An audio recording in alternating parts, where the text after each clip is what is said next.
In this video, we are going to learn about Express middlewares. So Express applications are basically a chain of middlewares. You know, so basically a middleware is a function which helps you in doing several things like modifying the request and response object.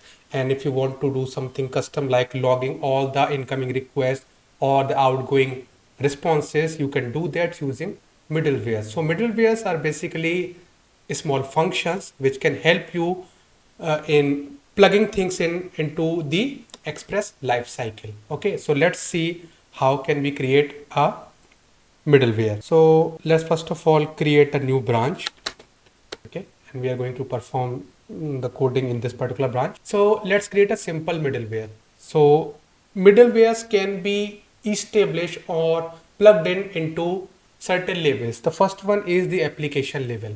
So that particular middleware will behave for the entire application. It will be able to modify the processes that are operating on the application level. So whatever you are going to do on the application level, that particular middleware is going to impact that thing, right? So let's suppose we want to log all the incoming requests on our server. So that can be treated as an application level middleware. So in order to create an application level middleware, you can do something like app.use and then you have to provide in a function. Now this function is the actual middleware. So it takes the request object, the response object and the next object. So basically this next is a pointer to the next middleware in the sequence, as we have already established that an Express application is a chain of middlewares. So basically this next points to the next middleware that is going to come after this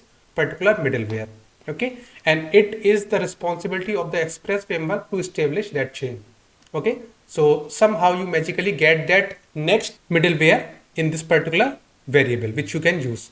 Okay, so let's suppose we want to log the incoming request. So what we can do is console.log, then rec.method and then date.now. So what this will do is that it will log the method and the time when that incoming request came in.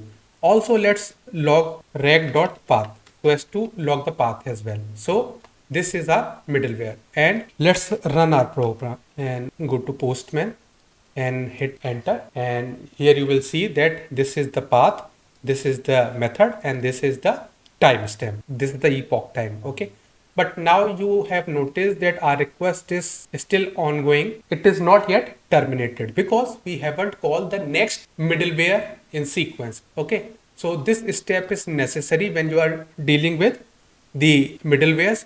Either you should call the next middleware or you should end the request. Here we haven't done any of those things, right?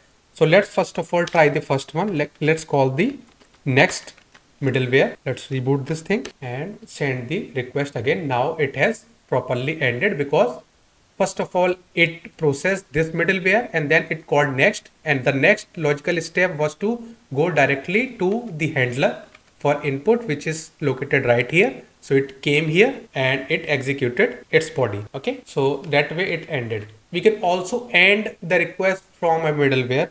So instead of calling next, we could have done something like res.send abruptly ended by a middleware. Okay, and let's reload the server and now we will get the message over here. So this way you can end the request as well. Okay, so let's revert this thing. Also you can make a chain of middlewares. So this is one middleware, we can put one more middleware over here. So first of all this middleware will execute, then this particular middleware will execute. Let's see, rec res and then next console.log, then second middleware executed. Again the mechanics are going to be same, that you either have to call the next middleware or you have to end the request.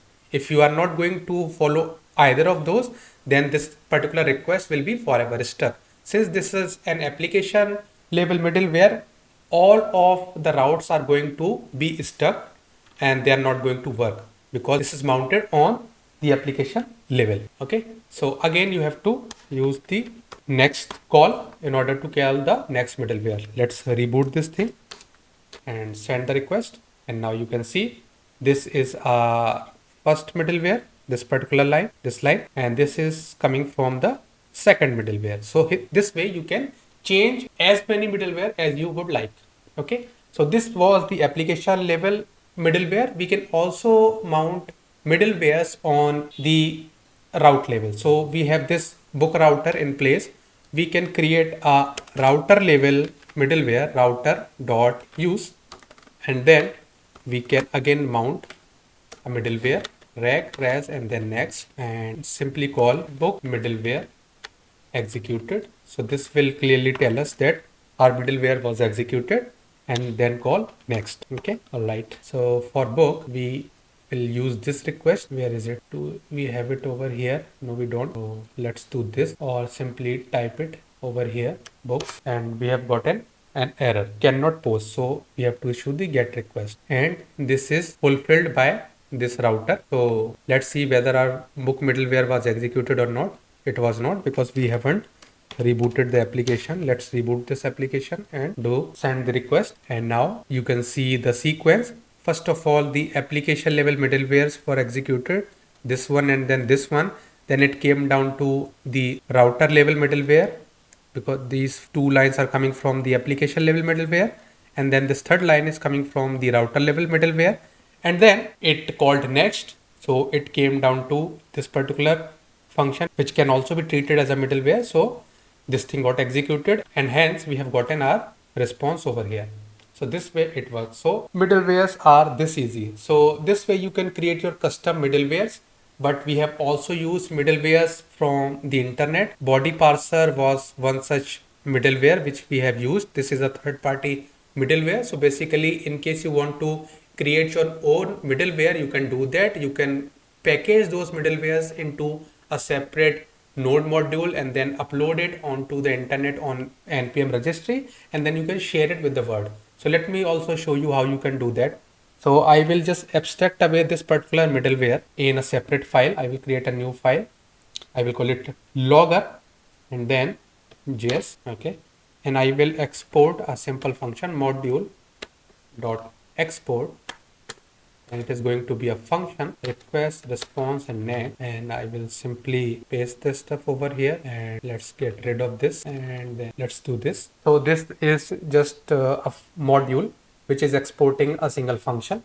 Okay, and then over here what we can do is we can app.use this particular middleware. So let's import this middleware. First of all, constant logger and then require, and let's require the logger middleware from here and then use it here. So this way you can abstract away the middleware's functionality into a separate module, and then you can use it like a regular third-party module, like we are using the body parser middleware over here. So let's see, this thing is working. Okay, it is started. Let's send a request. Okay, so our request got logged properly, and this was done by this logger. So basically I abstracted away this logger in a separate file, but you can also export this logger as a independent package so that other people can use your middlewares in their projects as well. So that's all about middlewares. In the next video, we are going to talk about serving static files in Express. And before I leave this video, I have a humble request that if you are gaining some value from this series, make sure you give these videos thumbs up and also subscribe to this channel, because that really helps me in getting motivated to produce more such stuff for you guys. See you around in the next video.